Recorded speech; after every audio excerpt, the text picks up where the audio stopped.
mulai materi hari ini tentang jurnalistik. Kebetulan saya fokus untuk pengisian DCA. Saya harap nanti teman-teman tidak perlu tegang, mau bertanya monggo silakan. Justru saya berharap sekali teman-teman mau untuk tanya. Di lapangan, misalkan kecelakaan, kalian sudah dapat informasinya, berbagai fakta-fakta di lapangan kalian dapat dikumpulkan, kalian rangkum, tapi tidak disebarluaskan. Apakah itu masuk jurnalistik? Masih belum. Karena di sini ada menyebarkan informasi. Oke, lanjut. Ini saya percepat karena nanti saya pengen lebih banyak kita tanya jawab, kita interaksi langsung. Nah, masuk ke jenis berita. Ada straight news, deep news, investigation, dan lain sebagainya. Yang paling sering, dan saya yakin kalian juga memilih itu atau melakukan itu, adalah straight news yang paling atas. Berita yang ditulis secara singkat, lugas, dan langsung. Oke, kalian sudah pernah baca koran Jawa Pos? Sudah pernah?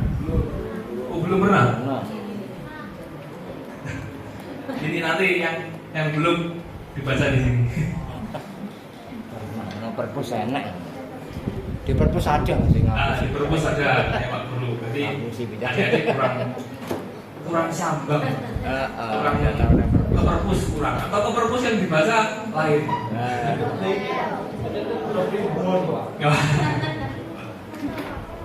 Ya, jadi straight news itu berita yang langsung. Maksudnya langsung di sini ketika ada kejadian langsung ditulis dan disebarluaskan. Itu straight news.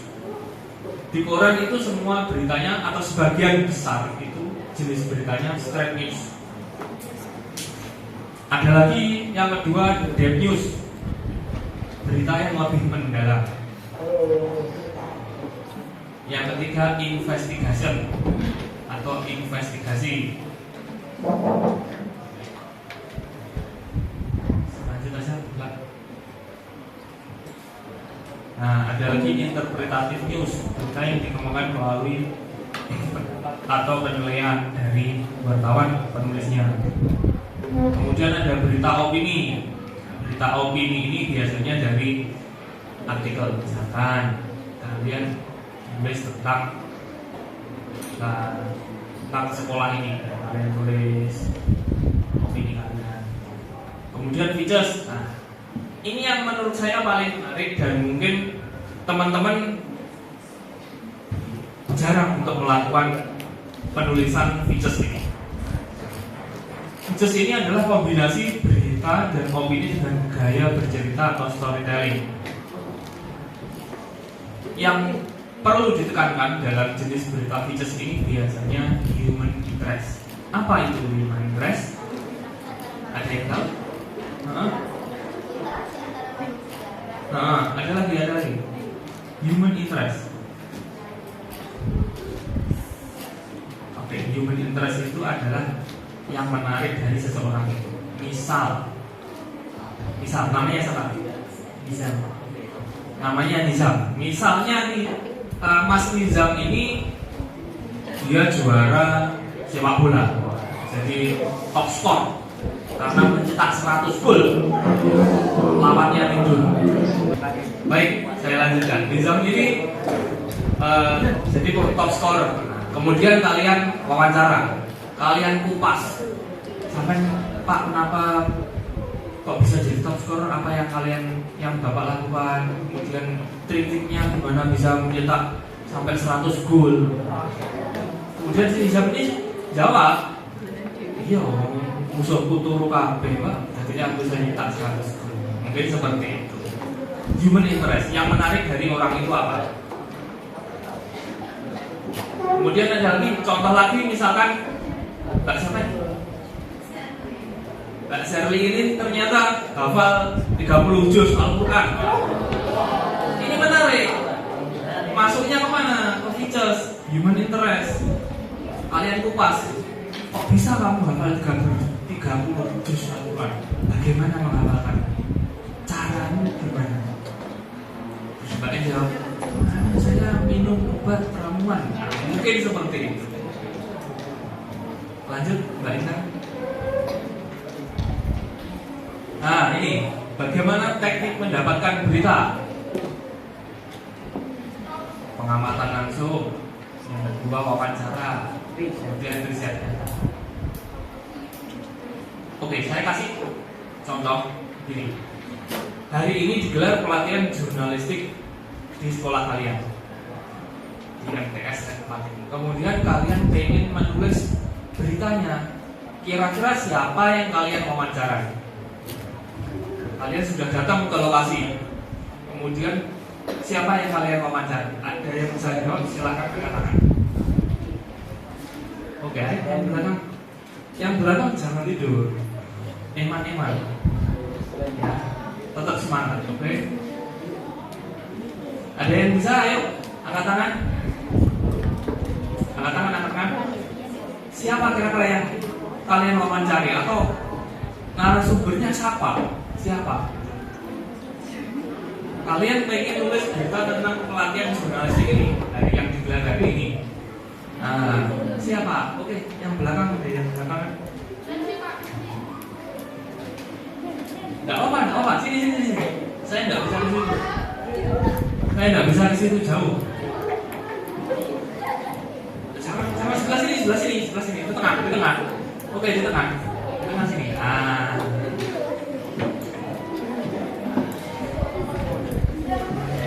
Namanya siapa? Atika. Oke, Mbak Atika ini mau menulis berita tentang pelatihan jurnalistik yang digelar di sekolahnya hari ini. Nah, kemudian dia sudah sampai ke lokasi, terus dia pengen mendapatkan data-datanya. Dia mau wawancara. Siapa Mbak yang harus diwawancara? Pak Nana.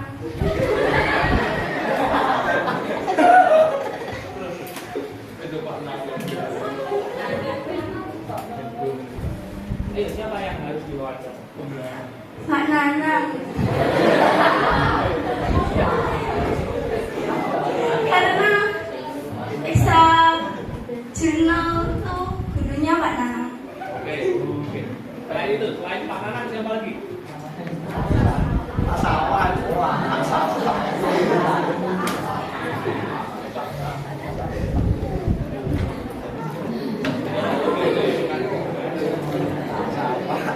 Oke. Tadi siapa? Pak siapa namanya? Pak Nana. Nah, oke. Pak Nana. Lah, Pak Nana itu siapa? Guru pembina ekskul jurnalistik ya. Oke. Yang diwawancara pertama Pak Nana, pembina ekskul jurnalistik. Siapa lagi selain itu? Siapa lagi? Siapa? Oh, Pak Wendy. Siapa Pak Wendy? Siapa Pak Wendy juga?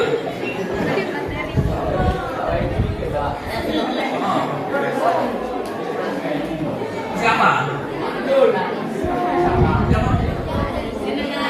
Oh, jenengan katanya pemateri. Oke, baik. Jadi yang pertama Pak Nana, Pak Nana dari pembina jurnalistiknya, kemudian Pak Wendy selaku pematerinya, kemudian yang ketiga siapa lagi? Yang mengikuti pelatihan, peserta berarti maksudnya ya. Oke. Itu yang harus diwawancarai. Bagus. Nah, boleh nggak Pak kalau misal saya wawancara lagi penjual makanan di kantin? Boleh nggak kira-kira? Dalam konteks ini loh ya, dalam konteks kalian menulis berita pelatihan jurnalistik loh ya. Boleh nggak kira-kira? Kenapa enggak? Oke, karena tidak sesuai dengan kontennya.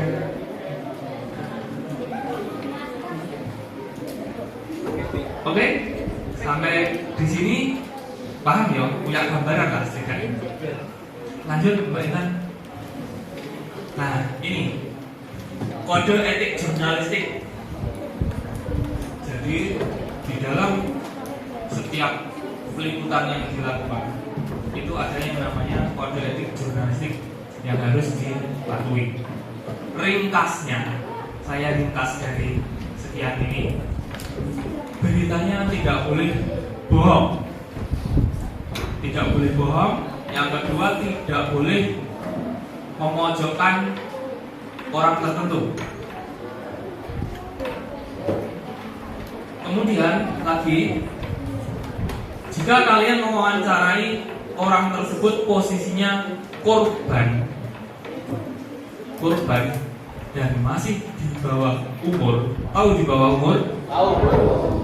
Apa? Oke, mereka belum 17 tahun.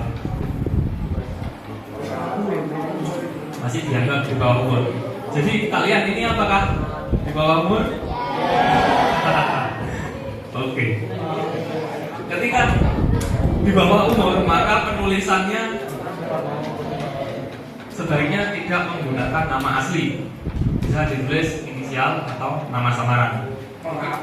Nah, mungkin kalian pernah baca di berita-berita online di HP kalian, atau mungkin di TV, di koran. Itu biasanya ada cerita tentang ini, pemerkosaan. Misalnya, lalu korbannya di bawah umur. Di situ cuma ditulis misalkan Melati dalam kurung nama samaran. Terus ada lagi ditulis Nizam dalam kurung nama samaran juga. Jadi itu bukan nama sebenarnya. Kenapa kok harus seperti itu? Itu untuk melindungi privasi dari si korban. Bagaimana kalau korbannya sudah tua, sudah dewasa? Apakah boleh ditulis lengkap? Bagaimana? Boleh atau tidak? Boleh. Oke, lanjut. Nah, satu lagi. Di dalam penulisan jurnalistik, setiap kali kalian menulis berita apapun, termasuk mungkin berita pelatihan hari ini, tidak bisa terjadi kesalahan dalam penulisan berita. Misalnya, kesalahan menyebutkan nama, kesalahan menyebutkan jabatan.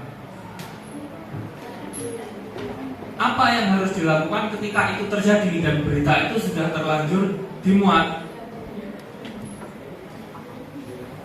Ini majalahnya sekolah ya. Nah, jadi misalnya Mbak Nancy yang tadi, itu Mbak Nancy ya namanya ya. Nah, Mbak Nancy itu dia sudah nulis tentang di pelatihan di kelas jurnalistik hari ini, ditulis rapi, wawancaranya dari beberapa narasumber, fotonya juga sudah ada. Tapi keliru dia menuliskan jabatan. Misal contoh ini. Misalnya Pak Nanang disebutkan kepala sekolah. Nah, itu kan keliru. Padahal Pak Nanang itu sebagai pembina dari jurnalistik. Bagaimana prosesnya atau bagaimana untuk membetulkannya? Ada yang tahu? Bagaimana ketika itu terjadi? Nah, saya kasih pilihan. Yang pertama, berita dimuat ulang. Yang kedua, dibiarkan saja. Yang ketiga, langsung ditulis ulang dengan keterangan tertentu. Itu aja. Dari ketiga ini, kira-kira mana yang harus kalian lakukan? Oke, angkat tangan.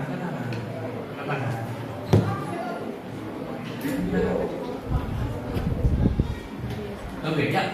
Kasusnya kalian menulis berita ternyata keliru. Bagaimana Mbak pembetulannya?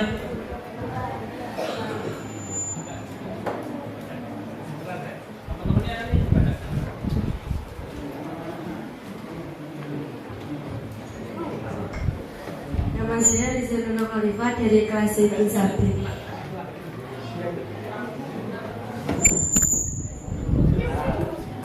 Berita dimuat ulang. Berita dimuat ulang. Ya, berita dimuat ulang. Ada lagi? Ada lagi? Yang punya pendapat lain?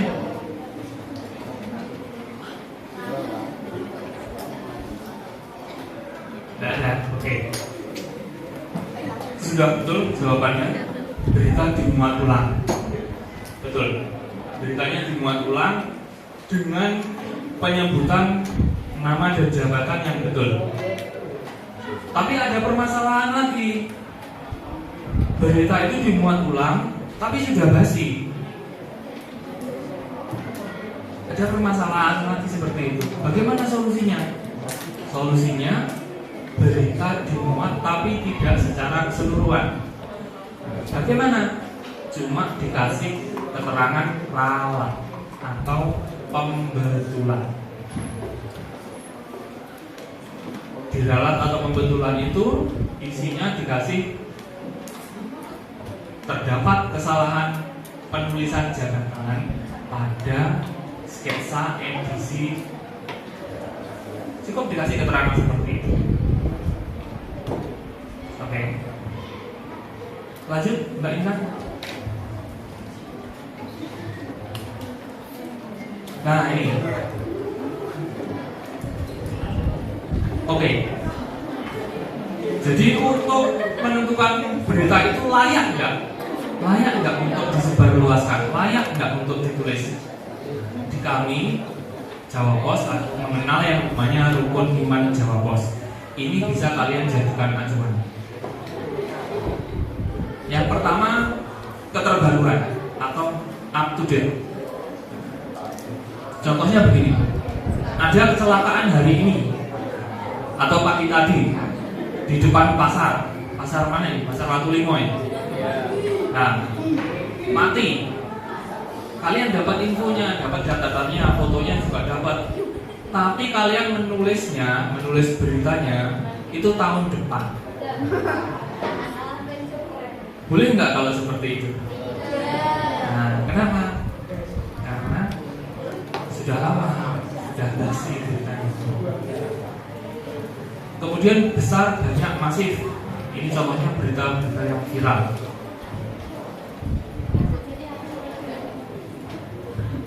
Ada lagi ketokohan. Ketokohan itu misalnya nih, ada Pak Presiden Jokowi datang ke sekolah kalian.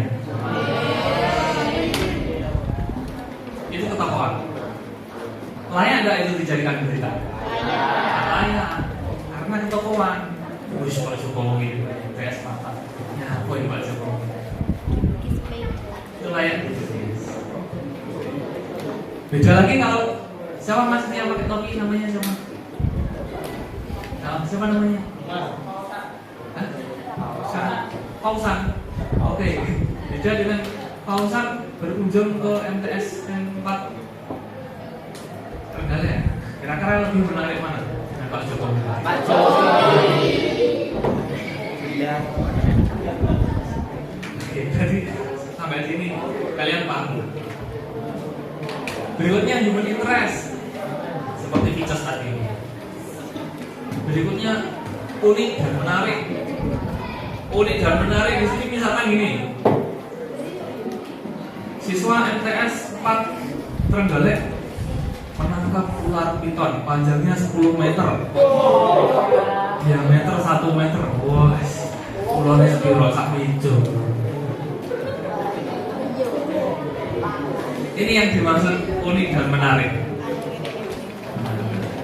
Itu bisa ditulis. Kemudian satu lagi eksklusif. Ada yang bisa jelaskan eksklusif ini bagaimana maksudnya?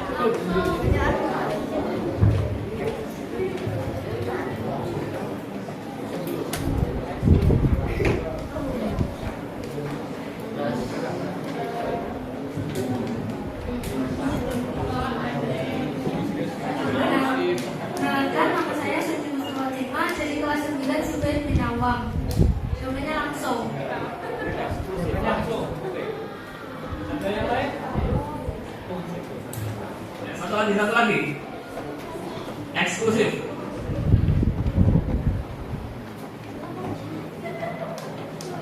Tidak ada?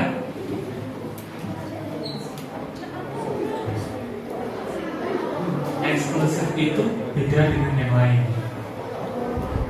Contohnya beda dengan yang lain. Misalkan si Fauzan menangkap ular piton di sekolahnya sepanjang 10 meter. Kalian tulis cara nangkapnya gimana. Sama jelaskan detail. Kemudian ada lagi teman kalian yang juga nulis sama, tapi teman kalian tidak menyebutkan namanya Fauzan, padahal dia yang nangkap. Itu contoh eksklusif. Jadi ada poin plus dibanding yang lain. Oke, lanjut.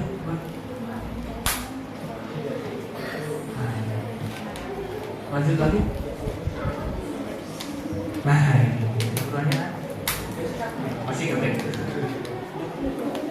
Tak kasih contoh praktek satu ya. Ini masih ada waktu sedikit. Pas. Bawa buku tulis semua. Boleh dicatat di buku tulis atau di HP diketik sebentar itu enggak apa-apa. Saya pengen kalian ngasihkan judul aja. Judulnya apa? Jadi ceritanya begini, jangan ditulis dulu. Ceritanya begini. Kalian meliput berita kecelakaan, mati. Ceritanya begini, jangan ditulis dulu. Kemudian kalian ke lapangan. Kalian dapat beberapa data atau beberapa fakta di lapangan. Nanti kalian tulis judulnya ya, tak kasih faktanya, kasih datanya. Bisa ditulis. Yang pertama, kejadian itu pada Senin 20 Maret 2023. Ini contoh, misalkan kalian ke lapangan kemudian dapat data dari sana. Korban meninggal 3 orang 20 Maret. Nah, kemudian kendaraan yang terlibat kecelakaan tersebut 2 sepeda motor. Korbannya tadi ada 3. Ada 2 sepeda motor, 1 lagi mobil Kia.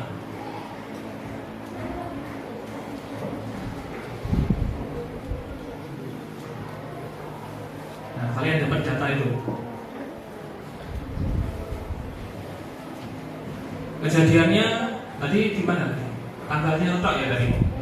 Kejadiannya di Jalan Raya Watulimo.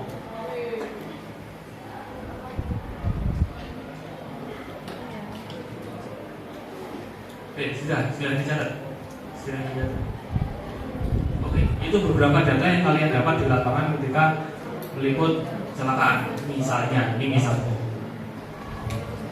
Dari data yang ada itu, adik-adik mau membuat beritanya. Saya minta judulnya, buatkan judulnya tok dari fakta yang kalian dapat itu. Judulnya tok. Judulnya tok. Benar. Pakaiannya sederhana.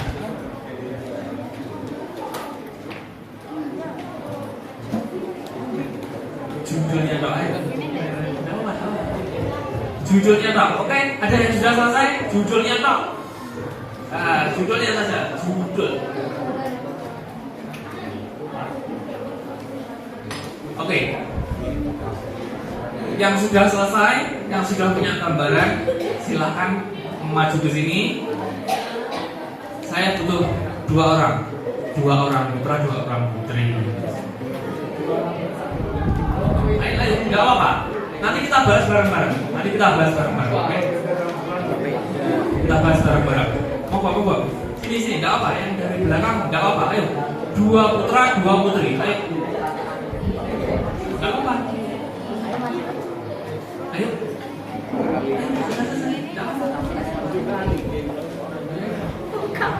Enggak usah takut.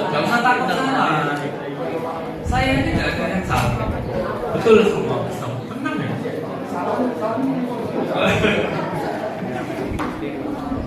Ayo, dua putra, dua putri. Ayo, ayo sini.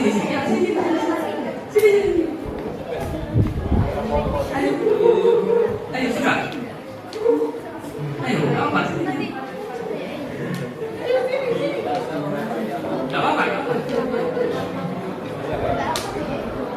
Judulnya saja. Judulnya. Yang cowok, ayo. Yang cowok. Ayo. Yang cowok, ayo. Sini. Nizam, top scorer. Menendang bola ke arah gawang 100. Ya, ayo kurang satu lagi. Satu cewek, satu cowok. Ayo. Gak apa-apa. Judulnya saja. Judulnya saja, ayo. Ayo. Gak apa-apa, ayo. Sampai. Ambil. Oke. Masih kayak goyo-goyo Pak yang itu yang belakang itu sampai. Oh iya. Sini, gak apa-apa.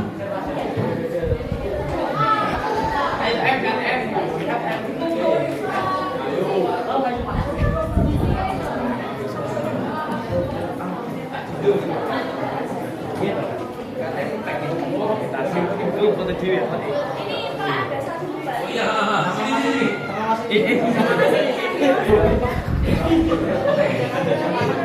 Kamil. Oke. Saya sudah dapat 4 orang di sini. Tepuk tangan dulu. Oke.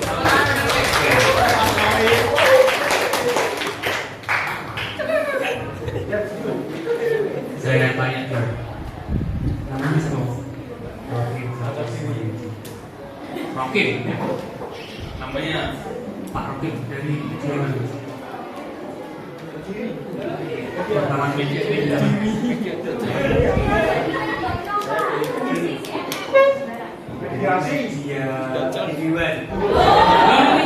Oke. Nama Nizam biasa. Nizam dari media mana? Dari media MNC Time. Oke. Lagi? Dari media mana? Liputan. Lagi. Angelina. Iya, dari media mana? Media mana? Dari sketsa atau dari mtsm4.com?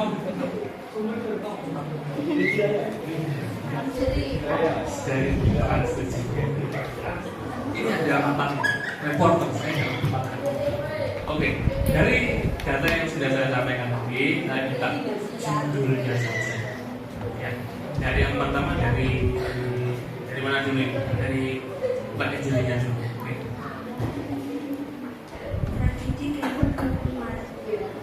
Tragedi Kemo 20 Maret. Tragedi Kemo 20 Maret. Oke.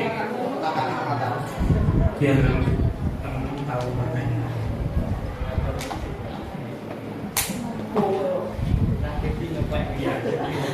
Tragedi Angelina, namanya Angelina dari mana? Dari tadi.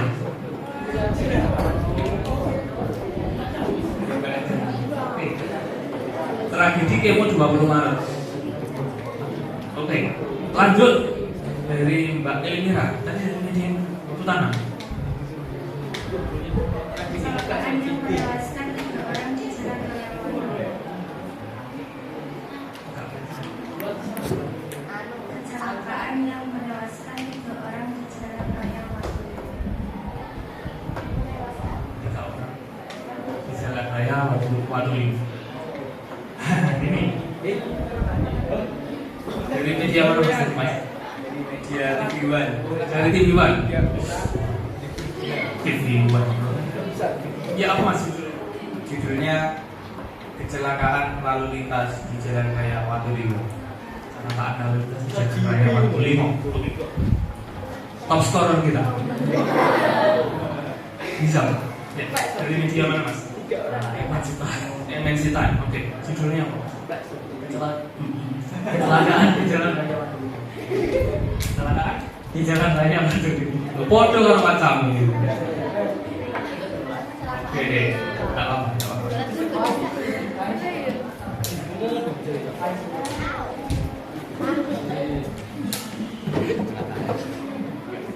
Oke, tunggu biar dicatat sama Pak Indra. Hah? Oh, enggak usah pakai nama, enggak apa-apa. Kurang satu, Pak. Punya siapa yang belum dicatat di sini siapa?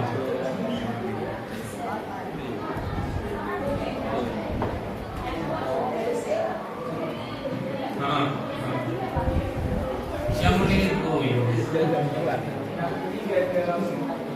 Oh, ada lintasnya yang bisa jadi. Oke, itu.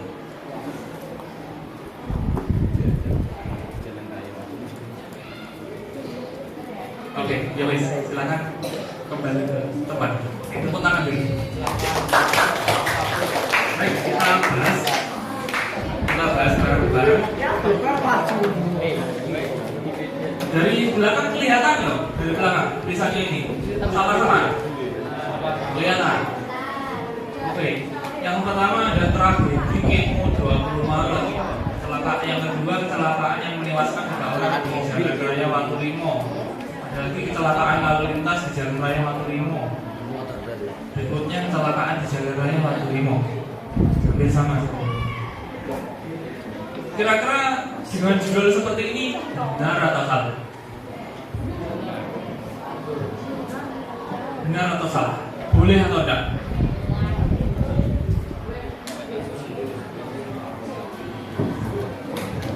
Jawabannya boleh. Benar atau salah? Benar. Kenapa kok benar? Kenapa kok boleh? Karena mereka memberikan judul ini berdasarkan fakta, berdasarkan data yang didapat dari lapangan. Nah, kira-kira dari 4 judul ini mana yang menurut kalian paling menarik? Yang mana? Yang mana? Yang nomor 1, nomor 2, nomor 3? Nomor 1. Nomor 1? Oke, kenapa kalau lebih menarik yang nomor 1?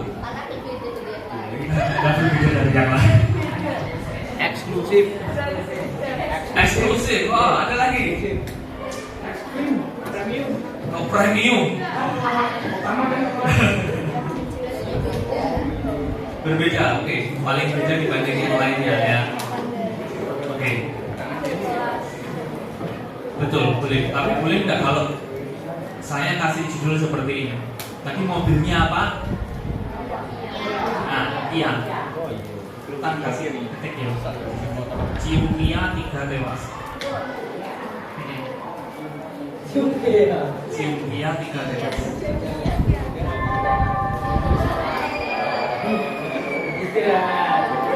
Oke, waktunya istirahat sebentar. Saya bahas. Nah, kalau saya kasih judul seperti ini boleh nggak? Boleh. Cium Mia 3 tewas. Kenapa kok boleh? Karena tadi nabrak. Karena ada kendaraan yang terlibat itu mobilnya mereknya Kia. Kalau saya buat seperti ini mana yang paling menarik? Yang paling bawah. Kenapa?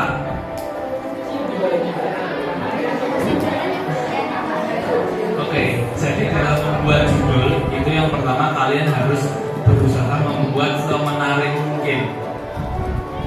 Tidak perlu terlalu panjang, tapi menarik dan juga bombastis. Oke, ya kita istirahat dulu. Nanti setelah istirahat sampai pukul berapa istirahatnya? Nanti ada. Oh, nanti ada belanja lagi.